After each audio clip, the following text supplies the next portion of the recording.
हिंदू मुस्लिम ऐक्य जोपासण्याचा प्रयत्न इफ्तार पार्टीद्वारे काल करण्यात आला। काल 19 मार्च रोजी बुधवारी संध्याकाळी मस्ताननाका येथील मौलाना अब्दुल हक यांच्यातर्फे इफ्तार पार्टीचे आयोजन करण्यात आले होते।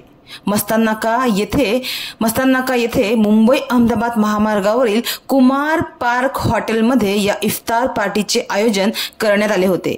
या इफ्तार पार्टीत मुस्लिम बांधवांसह हिंदू बांधव तसेच विविध क्षेत्रातील मान्यवरांची उपस्थिती पाहावयास मिळाली। बुधवारी सायंकाळी 6:51 रोजा सोडण्याची वेळ होती। त्यानुसार मनोहर मस्ताननाका टाकवाड या परिसरातील तरुण वर्ग मौलाना तसेच प्रतिष्ठित नागरिक कुमार पार्क हॉटेलमध्ये अगोदरच जमले होते। सर्वांनी शांततापूर्ण वातावरणात खजूर खाऊन उपवास सोडला।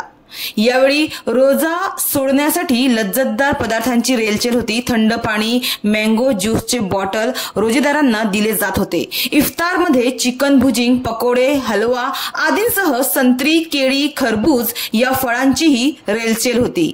रमजानच्या पाक महिन्यात परस्पर बंधुत्व राखण्यासाठी दावते इफ्तार पार्टी देण्याची परंपरा आहे आणि ही इफ्तार पार्टी समुदाय, ऐक्य आणि बंधुतेचे प्रतीक बनली आहे।